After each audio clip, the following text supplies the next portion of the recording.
그 우리 경북대학교 법학전문대학원 네. 이상훈 교수님. 예, 그 경북대 로스쿨 교수님 이렇게 표현해도 네. 그래서 우리 이상훈 교수님한테 오늘도 배울 게 참 많을 것 같은데 그 교수 직함을 하시기 전에 변호사 생활을 좀 하셨다고요? 예. 그것도 우리나라에서 이제 뭐 넘버 원 뭐 이런 큰 로펌. 네. 네. 그 김현장 그에서 한 12년 정도 있었고요. 그 다음에 이제 KDI라고 공공투자관리센터라고. 네. 예, 주로 이제 민간 투자법 담당하는 거기도 이제 금융이나 법률이 주 업무였고 그 전체적으로 주로 뭐 증권, 뭐 금융, 회사 이런 쪽 업무를 주로 쭉 해왔습니다. 그래서 지금 뭐 활동하는 것도 크게 그 연장선에 있다 이렇게 연구하고 가르치기도 하고 그랬습니다. 근데 그 김현장에서 변호사 생활하실 때는 대부분 이제 클라이언트라고 하는 고객들이 기업들 좀 많지 않았을까요? 그렇죠. 근데 이제 그 기업 김현장은 워낙 그 클라이언트 베이스가 넓어가지고, 그러니까 뭐 그때도 행동주의 펀드 대변도 했었고, 그때는 이제 기업 측에서 기업이라도 또 주주로서 활동하는 기업들도 많거든요. 그러니까 이제 방어하는 쪽도 있지만, 그러니까 뭐 공격, 방어 이거 다 맡아서 각각. 그러니까 때로는 창이 되기도 하고, 때로는 방패가 되기도 하고, 근데 그 양쪽 일을 다 해보셨고, 막 이렇게. 뭐 그래.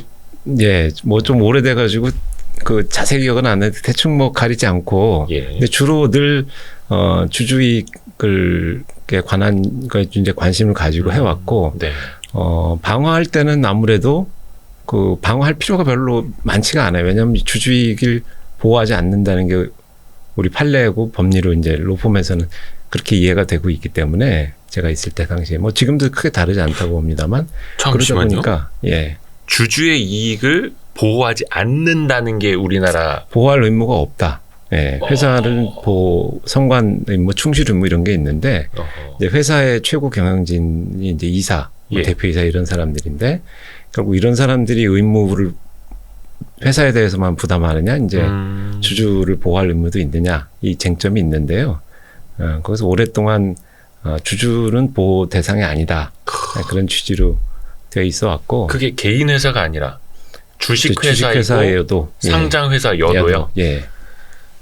이래니 참 답답한 코리아 디스카운트가 없을래야 없겠습니까 이게.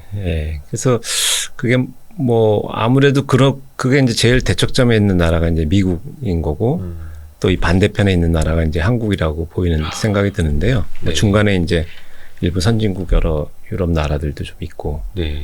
그런데 이제 그런 뭐 M&A나 주된 금융 분쟁, 증권 분쟁 하면은 늘 종착점은 글로 가는 것 같더라고요. 그래서 저도 이제 결국 이게 문제구나. 그래서 이건 뭘 누구를 어느 한쪽을 뭐 기업 경영진을 편을 들고 누구 편을 드는 문제가 아니라 이 게임의 룰에 관한 이런 우리 시장의 질서에 관한 거다 생각을 그때도 하게 돼가지고. 그 주장을 하게 된 거죠. 지금 저희가 이제 3월 24일 촬영을 하고 있는데 한창 이제 주주총회 시즌입니다. 정기주총. 근데 이번에도 참 그 물적 분할 이슈들이 끊이지를 않습니다. 얼마 전에 저희 그 DB 하이텍 그렇죠. 주주 대표분들이 나오셔서 출연을 하셨는데 거기는 이제 최대 주주 주 DB가 지분율이 꼴랑만 14%인가 10%대밖에 안 돼요. 그렇게 들었습니다. 그러니까 다른 데랑 합쳐도 뭐 한 18%밖에.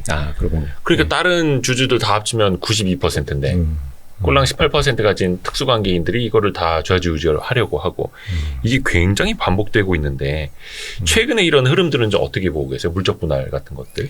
그래서 물적 분할이 이제 그 정부에서도 대책을 어쨌든 내놓고 문제라고 생각하고 인식을 보여주는 건 되게 긍정적이라고 보는데요.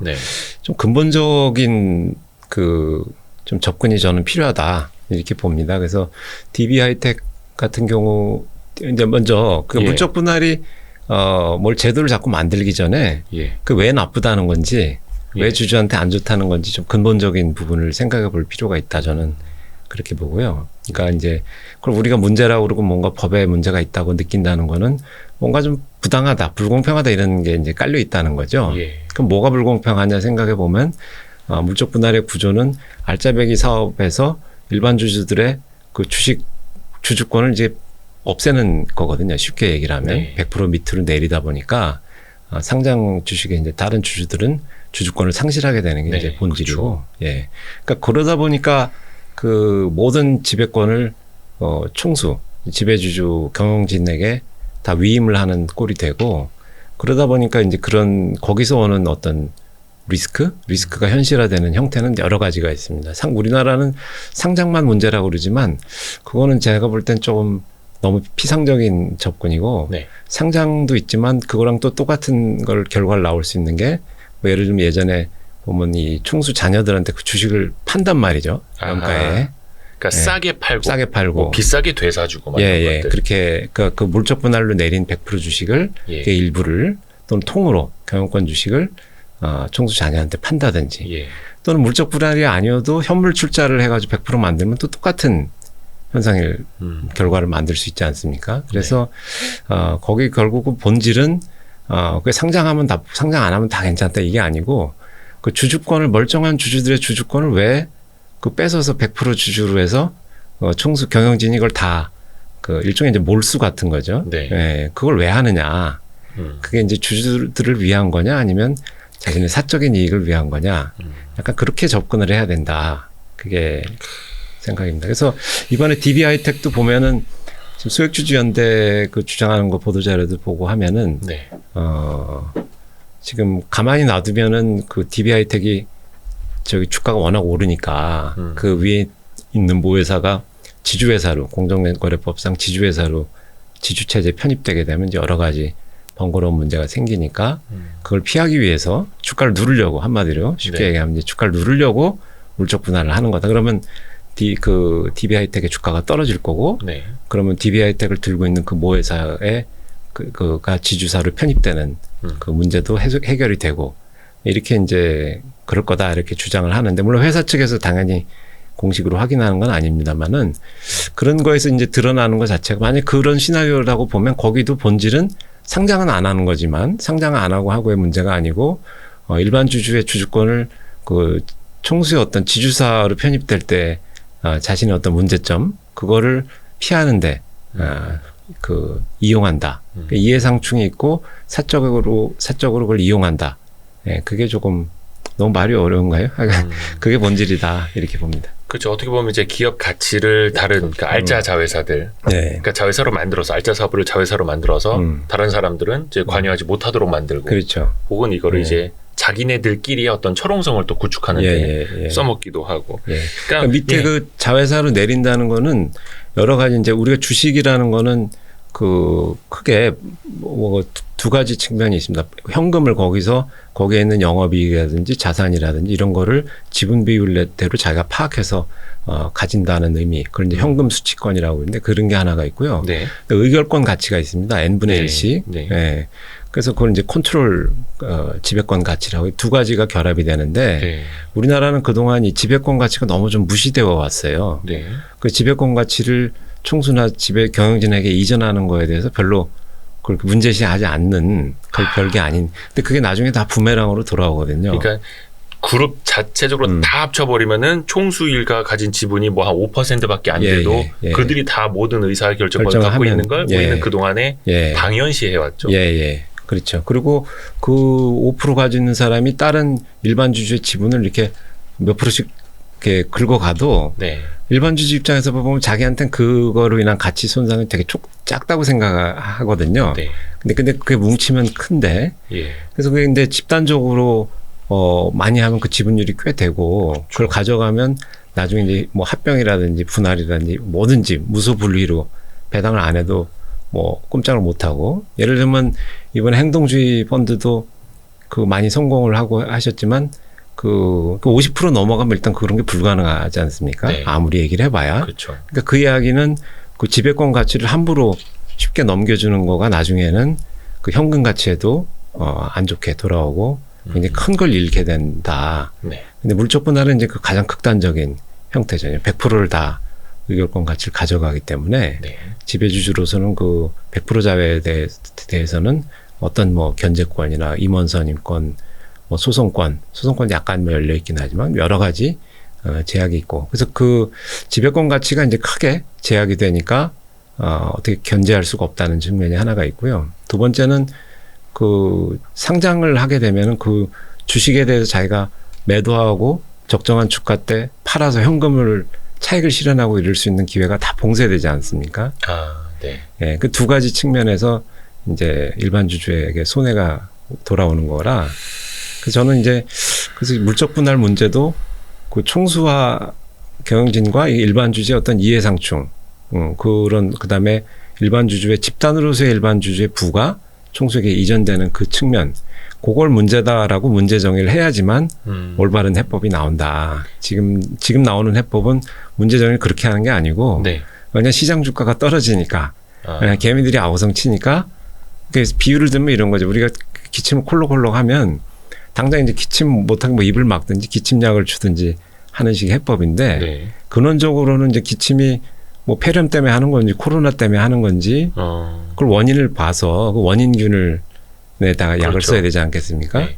그래서 그게 지금 우리 비유를 들면 그렇게 얘기를 할 수 있을 것 같습니다. 진짜 적절한 비유를 해주신 것 같아요. 사실 제가 뭐 지난번에 그 금융위 자본시장 국장님 나왔을 때도 질문을 했었고 많이 다뤘습니다만 뭐 물적 분할 시에 주식 매수 청구권 도입이 됐고 근데 자회사가 상장할 경우에 자회사 주식을 먼저 이제 공모주로 받을 수 있는 신주우선 배정권 도입은 무산이 됐고 그리고 또 한국거래소가 저기 자회사 주식을 모기업 주주들에게 마치 현물 배당, 배당하듯이 현물로 나눠줄 수 있는 것도 뭐 거래소가 심사해서 이렇게 하겠다고 했는데 사실 이런 걸 여쭤보려고 했는데 결국은 이게 어떻게 보면 지엽적이고 네. 저기 막 폐렴 걸려갖고 죽어가는 사람한테 마스크 씌워주는 그렇죠. 그런 거죠. 그러니까 이게 또 그게 왜 말이 안 되냐면 상식 이 총수나 경영진이 이걸 왜 할까 해서 사실 시작을 해야 되거든요. 이걸 하면 무슨 이익이 있지? 거기서부터 출발을 해보면 이 주식을 알짜 사업에 대한 주주권을 일반 주주 다 떼어내고 내가 100% 가진다는 게 이제 전체 그쵸, 본질이거든요. 그쵸. 근데 그거를 띄어서 일반 주주를 주라 그러면 무슨 앞뒤가 안 맞. 그러려면 내가 이걸 왜 하냐 이런 생각이 당연히 들지 않겠습니까? 그래서 그거는 그럴 거면 차라리 그냥 물적 분할을 하지 말든지 네. 인적 분할을 하라 그러면 되는 거지. 그걸 물적 분할은 그렇게 해도 다 좋고 하는데 거기 조금만 현물 배당으로 일반 주주 나눠줘라.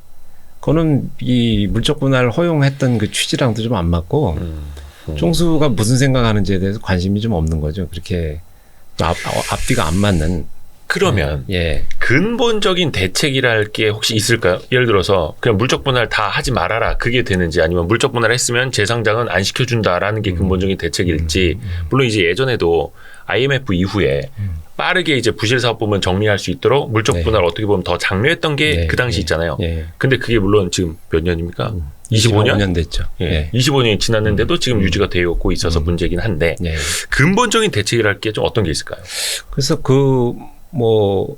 제 생각에는 뭐 여러 가지 의견이 있을 수 있는데 물적 분할을 아예 금지를 하는 것도 한 방법이라고는 보는데 이제 물적 분할이 또 필요할 때가 있지 않습니까? 네. 예를 들면 긴급하게 부실 부분을 도려낸다든지 네. 빨리 그 처분을 부실 자산 처분한다 이런 때는 있을 수 있기 때문에 네. 뭐든지 획일적으로 금지하는 거 이런 거는 안 좋다고 보고요. 네. 그러면은 이게 물적 분할 아까도 말씀드렸지만 총수와 일반 주주 간에 또는 전문 경영인과 일반 주주 간에 그런 이해상충이나 일반 주주의 어떤 주주권을 뺏어서 딴 데 쓰려고 하는지가 그게 본질 아니겠습니까? 네. 그럼 그거를 하지 말라. 그 법에 쓰는 게 가장 근본적인 거 아니겠느냐. 그게 이제 요새 상법 개정안 얘기 나오는 네. 전체 주주의 비례적 이익을 보호하기 위한 주주에 대한 충실 의무 또는 그런 거죠. 그게 좀 필요하다. 그 상법 382조 3항 이사의 충실 의무인데 지금은 이사가 회사를 대리하여 성실하게 회사를 위하여 회사를 위하여 이렇게 되어 있는데 그거를 회사를 위하여뿐만이 아니라 회사와 모든 주주를 위하여. 근데 이게 또 평가들이 나뉘는 게 너무 그거는 이제 선언적인 표현일 뿐이다라고 하시는 분들도 있고 상법이 그게 바뀌면 만약에 주주들이 소송을 걸었을 때 대법원까지 만약에 가게 되면 그래도 주주들이 이길 가능성이 높아진다. 판례가 주주이익 보호하는데 조금 우호적으로 나올 수 있겠다. 이렇게 또 기대하시는 분들도 있더라고요. 교수님은 그러면 어떻게 저는 당연히 그게 바뀌면 많은 거의 이제 적어도 규범적으로는 다 바뀐다고 저는 보고요. 왜냐하면 체계적으로는 그게 제일 우수한 해법이다. 그러니까 지금 여러 그 행동주의건 뭐건 판례를 이제 저는 쭉 많이 보잖아요. 그 보면은 일반 주주들이 와서 부딪혀가지고 다 깨지고 돌았을 때 보면 결국은 이게 없거든요. 그러니까 그 엘리엇도 삼성물산 합병할 때 소송을 엄청 그 판결문을 많이 만들어냈는데 다 보면은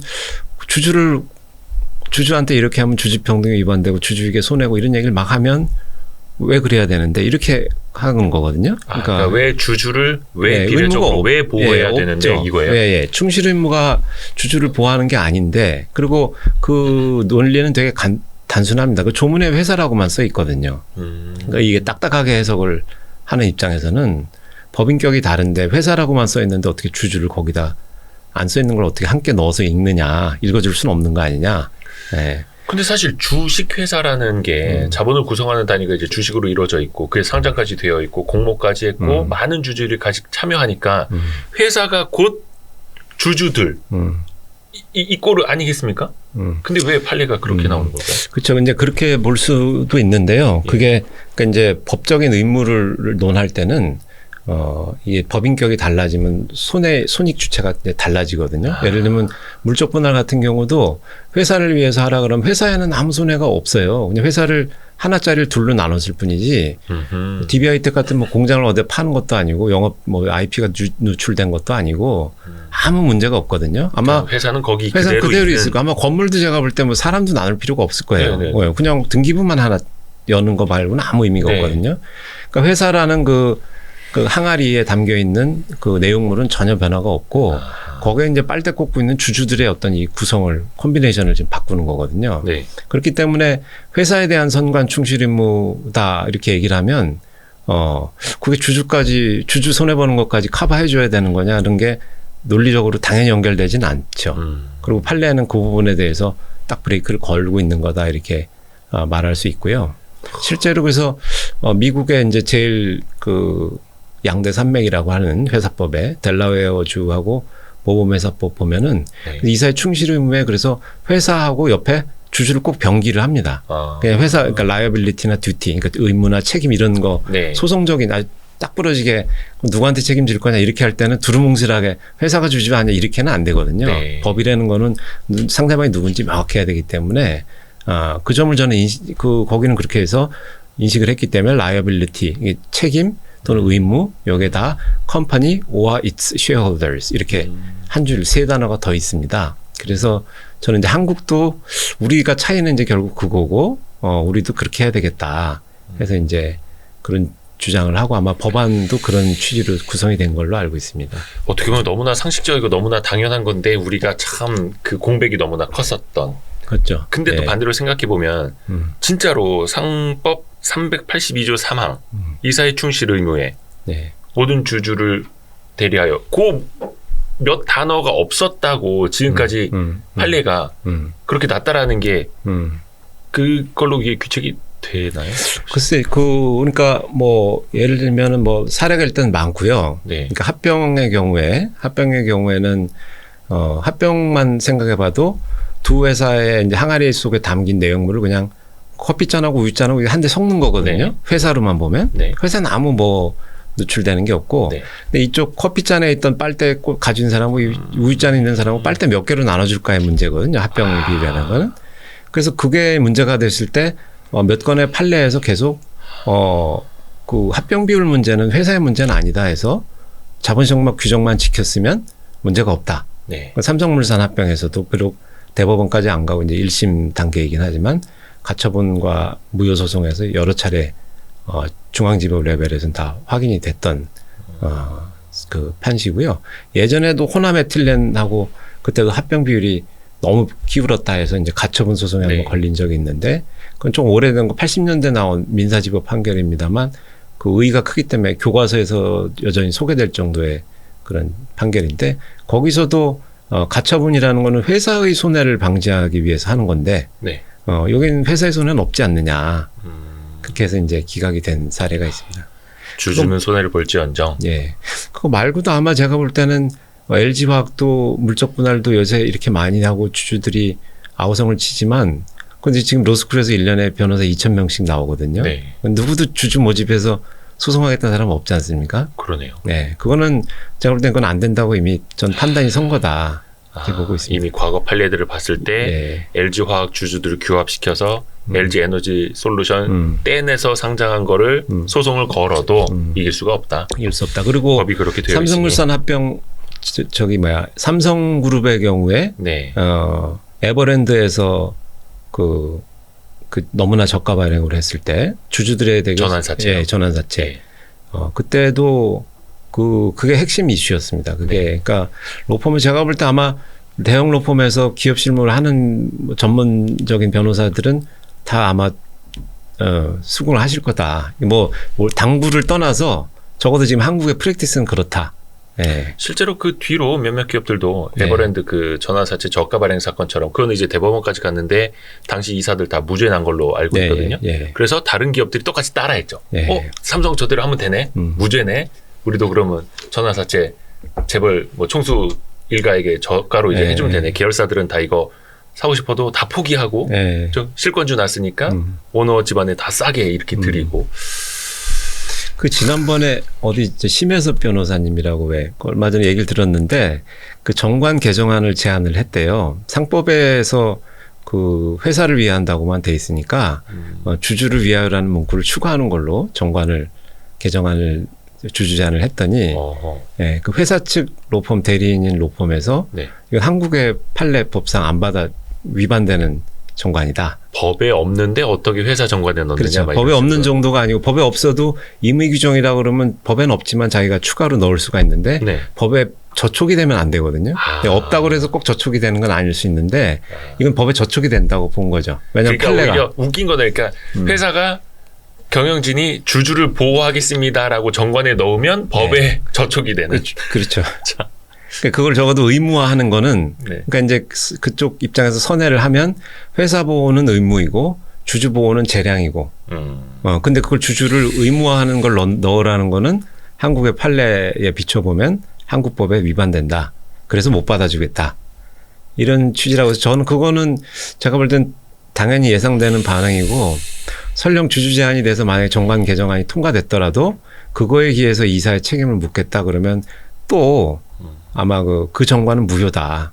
상법에 누군가 또 소송 아마 그 담당 이사들한테 책임을 물으면 이사가 당연히 그 주장을 저는 할 거라고 봅니다. 그리고 어느 정도 좀 맞는 면도 있고.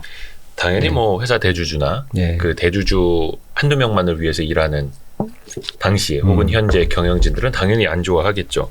그래서 이 상법 개정을 이제 많은 분들이 이야기하고 있고 저 와이스트릿에서도 지금 한 108번째 이야기하고 있지 않나요?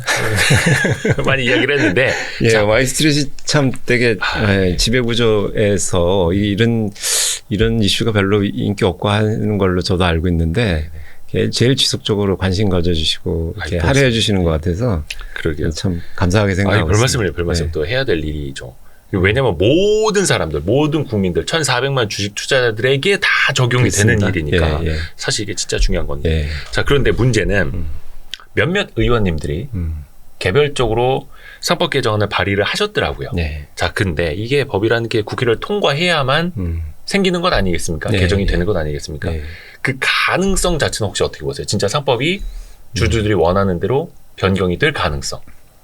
현재로서는 뭐 가능성이 높지 않다는 얘기들을 많이 하시는 것 같아요. 높지 않다. 네, 근데 저는 제가 이제 이렇게 바꿔야 된다는 얘기를 처음에 논문에서 주장한 게 2008년인데 그때 저는 처음에 그걸 썼을 때는 저 생각에는 이건 너무나 합리적이고 이거는 뭐 이론의 여지가 없이 당연히 이렇게 바뀔 거다. 그랬는데 세월이 가면서 보니까 이거는 아니구나. 세상이 이렇게 쉽게 바뀌는 건 아니구나 하다가 근데 최근에 사실 저는 거의 내 죽기 전에나 이게 될려나 하고 포기하고 살았어요. 근데 그래도 뭐 논문은 계속 쓰고는 했지만은 근데 물적 분할 LG화학 삼성물산 합병 때 이제 제가 주장하는 약간 그랬지만 물적 분할하면서 시민들께 저변이 넓고 또 이렇게 이런 유튜브 이런 데서 많이 전문가분들이 나와서 그런 얘기를 좋은 얘기들을 해주시니까 그래서 그런지 지금은 전 이렇게 법안 대리라는 것도 사실 저는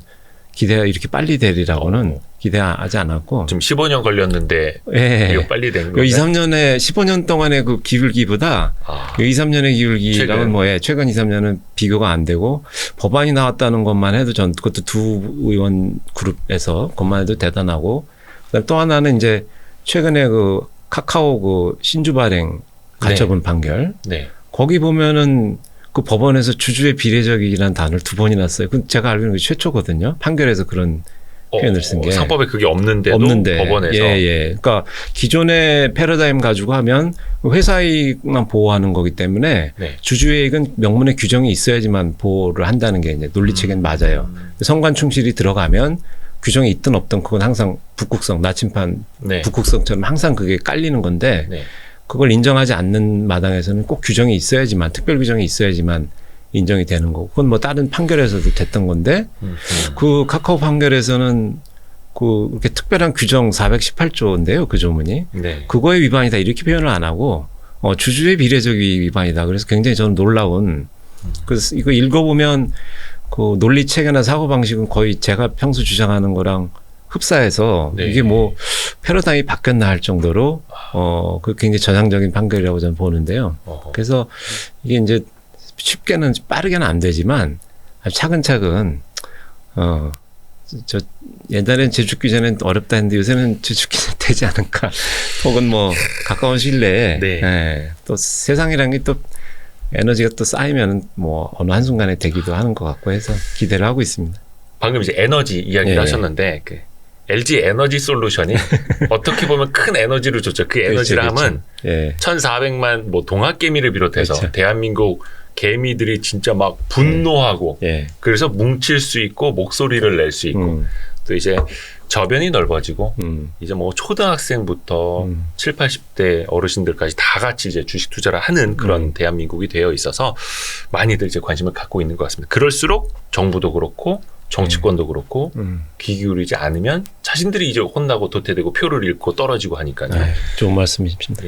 근데 여기서 한마디 제가 좀 긴 말을 좀 덧붙이자면 앞에서 이제 북극성이라고 말씀을 해주셨는데 사실 북극성이 안 보여도 혹은 심지어 없어도 그쪽 방향에 북극이 있는 건 명확한 거잖아요. 그러니까 당연히 자석이 그쪽으로 N극을 맞춰서 움직이는 건 너무나 당연한 건데 즉 북극성이 안 보이더라도 주식회사가 주주를 보호해야 되는 건 너무나 당연한 건데 우리는 그냥 그동안에 북극성이 안 보인다는 이유로 꼭 해야 될 일을 너무 안 하고 살지 않았나. 그 부분은 하나 다 지당하신 말씀이고 하는데 하나 제가 보충드리고 싶은 거는 간혹 이제 이 분야를 이렇게 많이 안 하신 분은 심지어는 이제 변호사분들도 너무 당연한 건데 굳이 법을 바꿔야 되느냐. 지금 주식회사니까 당연한 거 아니냐 이런 말씀 하시는 분이 있는데 그 이제 법률의 세계는 그렇지가 않다는 거. 이게 사람이 다르면 의무가 있다고 얘기를 하려면 그럼 의무를 위반했을 때 과연 책임을 물을 수 있느냐. 소송을 누구한테 해야 되냐 이 문제가 반드시 따라오거든요. 이게 안 이걸 설명하지 않은 채 의무가 있다 얘기하는 건 이제 공허해지는 거고요. 그러면 소송을 하려고 그러면 그래서 결국 누구 주머니에서 돈이 나가고 누구 계좌가 털렸냐 이 얘기를 또 해야 돼요. 그럼 회사 계좌가 털렸는지 주주 계좌가 털렸는지 여기서 이제 거기 갈림길이 결국 도다르게 되거든요. 그렇기 때문에 인정 안 하는 보수적인 관점에서는 그렇게 중요한 문제를 조문에 안 써 있는데 함부로 책임을 인정하고 손해배상을 주주한테 해라. 그거는 법률 사항이지 법에 없는 걸 함부로 할 수는 없다. 그렇게 보기 시작하면 주주에 대한 의무는 기본적으로는 없다. 그리고 회사를 보호하면 회사의 보호를 통해서 간접적으로 결국 주주 보호도 달성된다. 그런 생각인데 아까 말씀드렸듯이 합병 분할, 뭐 공개 매수하고 상장 폐지하고 또 지주사 전환하고 인적 분할하고 이런 거 보시면 회사의 이익하고 주주 이익하고 따로 가는 경우가 너무너무 많습니다. 그렇죠. 예.